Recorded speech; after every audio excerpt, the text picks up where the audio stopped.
Dear student, आज है हमारा 11 जून और आज हम जानेंगे अपने करंट अफेयर्स के बारे में। ये बहुत ही महत्वपूर्ण करंट अफेयर्स है। हर एक एग्ज़ाम के लिए ये है। ये सिर्फ बीपीएससी के लिए नहीं बल्कि ये हर एक एग्ज़ाम के लिए, जो भी दोस्त गवर्नमेंट एग्ज़ाम की तैयारी कर रहे हैं, कंपटीशन की तैयारी कर रहे हैं, वन डे एग्ज़ाम की तैयारी, उनके लिए इम्पोर्टेंट है। दोस्तों, आपको बता दें कि इस चैनल पर डेली आपको 7 बजे आपको क्या करंट अफेयर्स के क्लास मिलेगा। ठीक है, तो सभी दोस्तों से एक रिक्वेस्ट है कि आप क्या करेंगे कि चैनल को सब्सक्राइब कर लेंगे। जो भी दोस्त बीपीएससी 71st के लिए तैयारी कर रहे हैं उनके लिए मॉक टेस्ट यहाँ पे हम अभी तक 4 करा चुके हैं। इसको जाकर आप देख सकते हो। इसके साथ साथ प्रैक्टिस सेट भी बीपीएससी के लिए 71st के लिए चलाते हैं। ठीक है, तो चलिए अब अपने क्वेश्चन की तरफ चलते हैं। फ्रेंच ओपन 2025 में मेंस सिंगल्स का खिताब किसने जीता? ये क्लास जो है बाइलिंगुअल है, इंग्लिश में भी और हिंदी में भी। ठीक है, तो हम किसी एक में ही पढ़ेंगे और क्वेश्चन को करते चलेंगे। ठीक है, तो देखो, फ्रेंच ओपन 2025 में मेंस सिंगल्स का खिताब किसने जीता है? किसने जीता है? Carlos Alcaraz. ठीक है, राइट ऑप्शन हमारा क्या होगा? फर्स्ट के बी होगा। चलो, इनके बारे में हम सभी के बारे में थोड़ा थोड़ा जानेंगे। ठीक है, कि क्वेश्चन अगर ऐसे ना पूछे तो और कुछ पूछ सकता है, किसने हारा ये भी तो पूछ सकता है, इसीलिए। चलो, तो देखो, कार्लोस अल्कारेज ने फ्रेंच ओपन 2025 का खिताब जीता। ठीक है, जैनिक सिनेर इटली को हराकर। ठीक है, ये भी महत्वपूर्ण है, किसको हराकर जीता, इस चीज़ को भी आपको याद रखना है। ठीक है, फ्रेंच ओपन 2025 का फाइनल 5 घंटे 29 मिनट तक चला। ओपन एरा में सबसे लंबा फ्रेंच ओपन 1982 में हुआ था, जो मैट्स विलेंडर और गुलीमेर विल्स को 4 घंटे 47 मिनट में हराया था। तो अगर इस ओपन एरा में देखें तो 1982 में कितना 4 घंटे 47 मिनट तक चला था, लेकिन ये वाला जो है 5 घंटा 29 मिनट चला, यानी उसका भी ये रिकॉर्ड तोड़ दिया। ठीक है, रिकॉर्ड तोड़ दिया। अब इसी लगे क्या करेंगे, इसी के साथ हम वोमेंस के लिए भी जान जाएंगे। देखो, वोमेंस सिंगल्स के लिए तो विनर कौन हुआ? कोको गोल्फ यूएसए के हैं। ठीक है, और रनअप कौन हुआ? आर्याना साबालेंका, ये बेलारूस की है। ठीक है, बेलारूस की है। अब चलो फ्रेंच ओपन के बारे में जान लेते हैं। इसके बारे में कब से शुरुआत हुआ, कैसे स्टार्ट हुआ। ठीक है, फ्रेंच ओपन ये स्टार्ट होता है कब? 1891 में। ये एकमात्र ग्रैंड स्लैम है जो क्ले कोर्ट पर खेला जाता है। राफेल नडाल ने सबसे अधिक कितने बार? 14 बार मेन सिंगल्स में यह खिताब जीता है। अगर आपसे क्वेश्चन पूछता है निम्नलिखित में से सबसे अधिक बार किसने फ्रेंच ओपन का खिताब जीता है? राफेल नडाल ने। ठीक है, राइट ऑप्शन आपका क्या हो जाए? राफेल नडाल ने। तो इसीलिए आप क्या करेंगे, एक एक लाइन को ध्यान से रखेंगे याद। Winner of French open 2024। अब हम 2024 के बारे में भी जान लेते हैं। 2024 में कौन जीता था, कौन हारा था। ठीक है, चलो, तो मैन सिंगल्स में देखो कौन जीता। विनर कौन हुआ था? कार्लोस अल्कारेज, स्पेन के। ठीक है, अपोनेंट में कौन था? अलेक्जेंडर जेवेरेव, ये कहाँ के थे? जर्मनी के। अब वोमेंस में 2024 वोमेंस में किसने जीता था?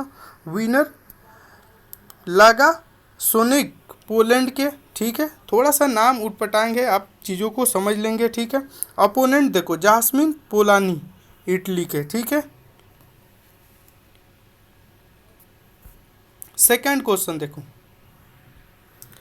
सेकंड क्वेश्चन है, टी रविशंकर को 16वें वित्त आयोग का अंशकालिक सदस्य नियुक्त किया गया। संविधान के किस अनुच्छेद में वित्त आयोग का उल्लेख है?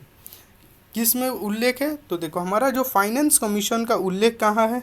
जो हमारा फाइनेंस कमीशन का उल्लेख है आर्टिकल 280 में है। ठीक है, आर्टिकल 280 में है।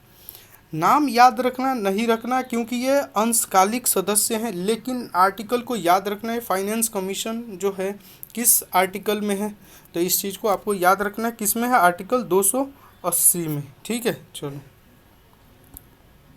देखो, 7 जून को RBI deputy governor T Ravishankar को प्रेसिडेंट द्रौपदी मुर्मू द्वारा 16वां वित्त आयोग का अंशकालिक सदस्य नियुक्त किया। यह नियुक्ति कॉन्स्टिट्यूशन के आर्टिकल 280 में फाइनेंस कमीशन एक्ट 1951 के तहत की गई। ठीक है, यह नियुक्ति अजय नारायण झा के इस्तीफा के बाद हुआ। किसके इस्तीफा के बाद? अजय नारायण झा के बाद। 16वां वित्त कमीशन का गठन सरकार ने 31 दिसंबर 2023 को पनघड़िया की अध्यक्षता में किया। तो अगर आपसे पूछता है कि फाइनेंस कमीशन का अध्यक्षता कौन करेगा, तो पनघड़िया। ठीक है, इस चीज़ को आपको याद रखना है।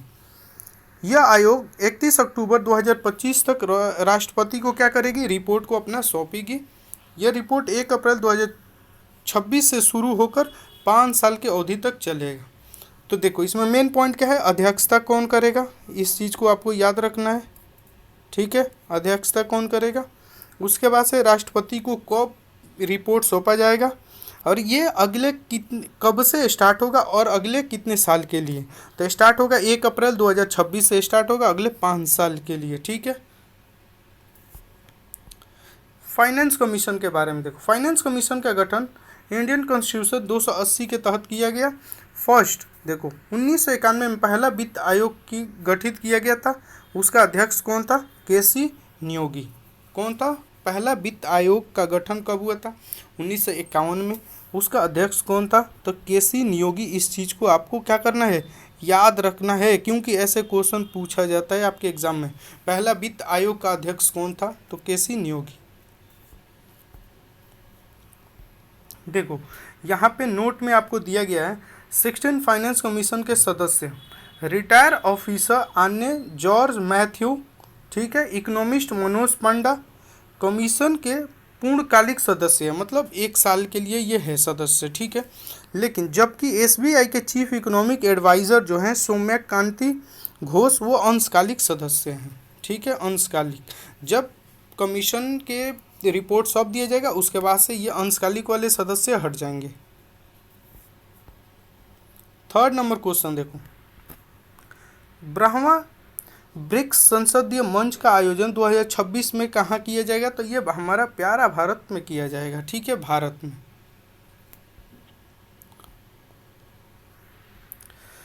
भारत को 2026 में 12वां ब्रिक्स पार्लियामेंट्री फोरम को मेज़बानी दिया गया है। लोकसभा स्पीकर ओम बिरला ने 3 से 5 जून 2025 तक ब्राज़ील में आयोजित होने वाले 11th BRICS parliamentary forum of India parliament के डेलीगेशन का नेतृत्व किया था। देखो, 11वां जो हुआ था कहाँ पे हुआ सर? ब्राज़ील में। ठीक है, 11वां कहाँ हुआ? ब्राज़ील में हुआ। आपसे अगर क्वेश्चन पूछा जाता है कब हुआ? 2025। ठीक है, अब पूछा जाए कि 12वां कौन अध्यक्षता करेगा? तो हमारा प्यारा भारत। ठीक है, इस चीज़ को याद रखना। इसका आयोजन इसीलिए किया गया ताकि जो ब्रिक्स कंट्री हैं उनकी पार्लियामेंट्री आपस में मिलकर और मुद्दों पे चर्चा कर सके। कौन से मुद्दों पर? जैसे इकोनॉमिक्स पे, पीस पे, सिक्योरिटी पे, क्लाइमेट पे, हेल्थ पे और एआई आदि पे। ठीक है, चलो, तो यहाँ से क्या क्या याद रखना है आपको? 2025 में कहाँ हुआ पहला, 2026 में कहाँ होने वाला है। ठीक है, इस चीज़ को आपको बस याद रखना है। ब्रिक्स के मेंबर को भी आप याद रख सकते हैं। तो ठीक है, चलो 4th नंबर क्वेश्चन देखो, किस राज्य द्वारा सीमा पर्यटन पहल की शुरुआत की गई? सीमा पर्यटन पहल की मतलब कि जो हमारे चाइना और हमारा जो प्यारा भारत है, इसके बॉर्डर के आसपास इतना अच्छा टूरिज़्म विकसित किया जाए कि वहाँ लोग घूमने के लिए जाएं। ठीक है, घूमने के लिए जाए, उसके लिए तो किसने किया है? हिमाचल प्रदेश ने। हिमाचल प्रदेश राइट ऑप्शन क्या होगा हमारा? बी हो जाएगा, सीमा पार पर्यटन। ठीक है, चलो देखो, चीफ मिनिस्टर सुखविंदर सिंह सुक्खू ने हिमाचल प्रदेश को बॉर्डर एरिया में टूरिज्म को बढ़ावा देने के लिए बॉर्डर टूरिज्म इनिशिएटिव की शुरुआत की। ठीक है, इस चीज़ को याद रखना। इंडिया चाइना बॉर्डर से सटे सिपकीला गांव से इस पहल की शुरुआत की जाएगी। ठीक है, इस पहल का उद्देश्य टूरिज्म के जरिए बॉर्डर के एरिया में आजीविका को अवसर बढ़ाना, वहाँ के बेसिक स्ट्रक्चर को मजबूत करना। ठीक है, स्थानीय लोगों को क्या करना? मुख्य धारा में लाना। ठीक है, तो यहाँ से आप क्या याद रखेंगे? यहाँ से आप याद रखेंगे ये कहाँ से स्टार्ट किया जाएगा। सबसे पहले किस राज्य ने, कौन से स्टेट ने? स्टार्ट किया है, पहला। दूसरा, उस स्टेट में कहाँ से शुरू किया जाएगा, जैसे देखो कहाँ से, सटे सिपकिला गांव से, ठीक है, सिपकिला गांव से शुरुआत किया जाएगा, ये देख लो। तो आपको ये चीज़ें याद रखना है, 2 नंबर, ठीक है। चलो नोट यहाँ पे देखो, और जो हिमाचल प्रदेश है और कौन कौन से इनिशिएटिव को लाया है इस चीज़ के बारे में हम देख लेते हैं, ठीक है। और भी नई नई इनिशिएटिव जो आया है उसके बारे में और उसके लेजिस्लेचर के बारे में भी जान लेते हैं। हाल ही में हिमाचल प्रदेश राज्य द्वारा ही देखो, पहला क्या, राजीव गांधी वन संवर्धन योजना, फॉरेस्ट कंजर्वेशन स्कीम को लाया गया। अगर आपसे क्वेश्चन पूछता है निम्नलिखित में से कौन सा राज्य राजीव गांधी वन संवर्धन योजना लाया है, तो हिमाचल प्रदेश, ठीक है। सेकंड देखो, ग्रीन एडप्टेशन स्कीम को शुरू किया गया था हिमाचल प्रदेश द्वारा।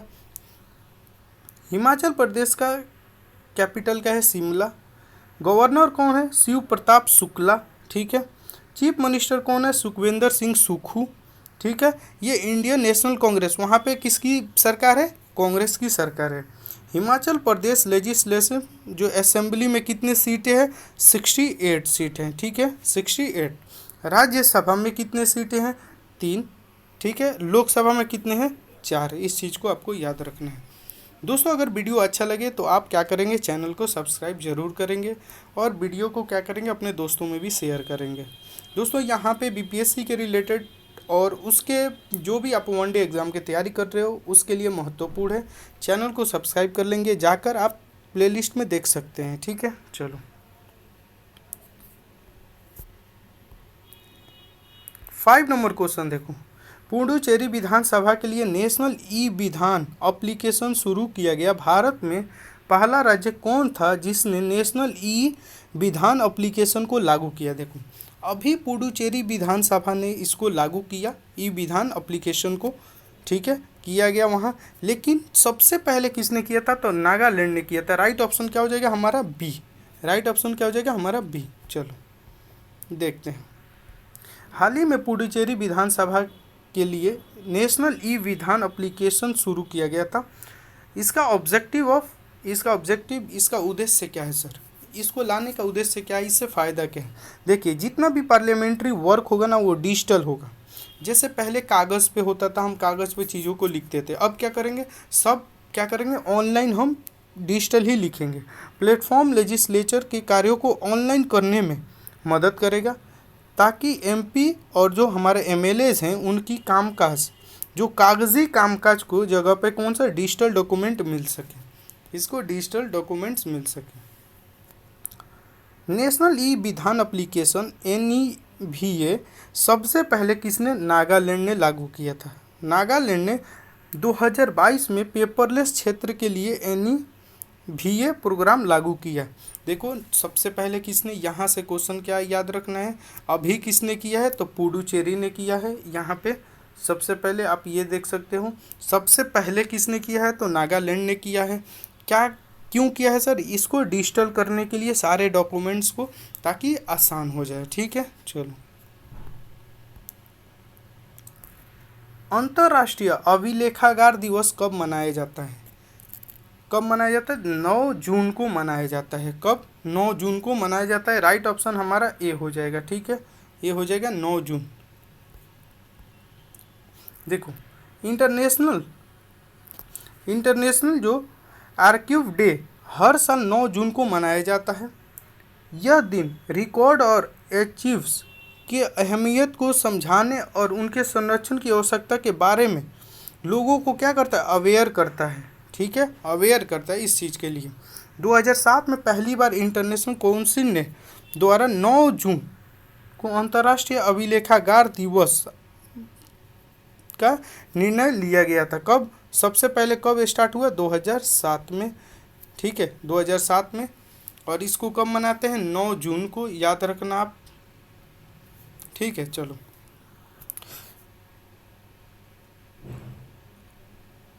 देखो इसके बारे में थोड़ा जान लेते हैं। ICA जो हमारा इंटरनेशनल जो लेखागार जो काउंसिल है, इसके बारे में, तो इंटरनेशनल ऑर्गेनाइजेशन है जो अभिलेखागार को क्या करता है, कंजर्व करता है, उसको मैनेजमेंट करता है, उसके काम के लिए है। इसका स्थापना कब हुआ था? 1948 में। हेड क्वार्टर कहाँ है? फ्रांस, पेरिस में। ठीक है, हेड क्वार्टर कहाँ है? फ्रांस, पेरिस में। भारत उर्वरक संघ का अध्यक्षता किससे नियुक्त किया गया? किससे नियुक्त किया गया था? तो शैलेश सी मेहता को। राइट ऑप्शन क्या हो जाएगा हमारा? हमारा बी राइट ऑप्शन हो जाएगा। देखो, शैलेश सिंह मेहता को fertilizer association of India FAI का अध्यक्ष नियुक्त किया गया है। वर्तमान में Deepak fertilizer and petrochemical corporation limited का प्रमुख है। इन्हें एन सुरेश कृष्ण की जगह फर्टिलाइजेशन एसोसिएशन इंडिया के अध्यक्ष पदभार संभाले हैं। किसकी जगह पे हैं? एन सुरेश कृष्ण की जगह पे ये आए हैं। देखो, चौथे भारत मध्य एशिया वार्ता का आयोजन हाल ही में कहाँ किया गया? कहाँ किया गया? न्यू दिल्ली में। कहाँ किया गया? न्यू दिल्ली में। हमारा डी राइट ऑप्शन होगा। इंडिया जो फोर्थ इंडिया और सेंट्रल एशिया डायलॉग कहाँ किया गया है? दिल्ली में। चलो देखो, जून 2025 में न्यू दिल्ली में fourth India Central Asia dialogue को आयोजन किया गया। 5 सेंट्रल एशियन कंट्री कौन कौन है? उज्बेकिस्तान, किर्गिस्तान रिपब्लिक, कजाकिस्तान और तुर्कमेनिस्तान के विदेश मंत्रियों ने चौथी इंडिया सेंट्रल एशिया डायलॉग में भाग लिया। ठीक है, Indian Central Asia dialogue India और सेंट्रल एशिया के दोनों के बीच पॉलिटिकल, इकोनॉमिकल और कल्चरल सहयोग को बढ़ावा देने के लिए इसको आयोजित किया गया। इसके बारे में बात हुआ। ठीक है, इसका मुख्य उद्देश्य दोनों क्षेत्रों के बीच सिक्योरिटी और बिजनेस कल्चर को क्या करना? मजबूत करना। तो इस चीज़ को याद रखना। कहाँ हुआ है? जो हमारा फोर्थ इंडिया एशिया जो डायलॉग हुआ है वो दिल्ली में हुआ है। इस चीज़ को याद रखना है। मिडिल ईस्ट, सेंट्रल एशिया के 5 देशों ने इसमें भाग लिया है। ठीक है, चलो 9 नंबर क्वेश्चन देखो। रोहिणी ग्राम पंचायत को राष्ट्रीय ई गवर्नेंस पुरस्कार 2025 के तहत स्वर्ण पुरस्कार दिया गया। यह ग्राम पंचायत किस राज्य में है? देखो, रोहिणी ग्राम पंचायत के राष्ट्रीय ई गवर्नेंस के पुरस्कार मिला। किसको? तो ये महाराष्ट्र में एक जगह है जो पंचायत है, उसको मिला। राइट ऑप्शन क्या होगा हमारा? सी। चलो, महाराष्ट्र के धुले जिले, ये चीज़ याद रखना। कहाँ? महाराष्ट्र के धुले जिले के पूर्णतः आदिवासी बहुल गांव रोहिणी ग्राम panchayat national e governance award 2025 से क्या किया गया? इसको सम्मानित किया गया है। ठीक है, ग्राम पंचायत को जमीनी स्तर पर पहले श्रेणी में ग्रॉस रूट इनिशिएटिव कैटेगरी में भारत से 1.45 लाख से अधिक पंचायत चुना गया है। ठीक है, यह अवार्ड 9 जून 2025 को विशाखापत्तनम में 28वें नेशनल ई गवर्नेंस कॉन्फ्रेंस में दिया जाएगा। ठीक है, मतलब दिया गया था। सिल्वर अवार्ड वेस्ट मजलिसपुर ग्राम पंचायत, वेस्ट त्रिपुरा डिस्ट्रिक्ट, त्रिपुरा। ठीक है,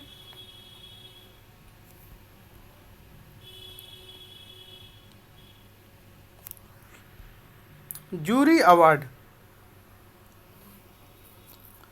पलसाना ग्राम पंचायत, सूरत डिस्ट्रिक्ट और गुजरात को। ठीक है, जूरी अवार्ड जो था शौकती ग्राम पंचायत,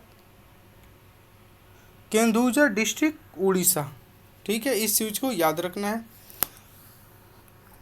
यह पुरस्कार department of administration reform and Republic grievance और मिनिस्ट्री ऑफ द पंचायत राज द्वारा प्रदान किया जाता है। गोल्ड अवार्ड में 10 लाख रुपए दिया जाए, सिल्वर में 5 लाख रुपए। अनिवार्य लाइसेंसिंग शब्द किससे संबंधित है? तो ये मेडिसिन से। किससे? राइट ऑप्शन बी हो जाएगा, मेडिसिन से। देखो, कर्नाटक हाई कोर्ट जो है वो कहता है कि देखो उसमें एक पिटीशन जाता है। ठीक है, पिटीशन जाता है तो कंपल्सरी लाइसेंसिंग लागू करने के लिए जाता है। जो जीवन रक्षक मतलब ऐसा जो दवा है जो लाइफ को बचाने वाले दवाओं के लिए अनिवार्य licensing, compulsory licensing for a living saving drugs का मतलब कि सरकार किसी दवा को मैन्युफैक्चरिंग को आदेश दे सकती है कि वे उस दवा को प्रोडक्शन करें।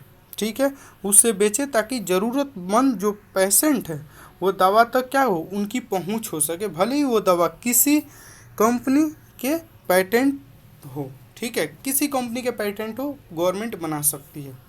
नोट में देखो, कंपल्सरी लाइसेंसिंग भारत में पेटेंट एक्ट 1970 के तहत होती है। इस एक्ट की धारा 84 कंपल्सरी लाइसेंसिंग से संबंधित है। ठीक है दोस्तों, आज के लिए हमारा इतना ही था, और क्लास कैसा लगा इस चीज़ के बारे में आप बताएंगे। ठीक है, और वीडियो अच्छा लगे तो लाइक करो, चैनल को सब्सक्राइब करो। Thank you.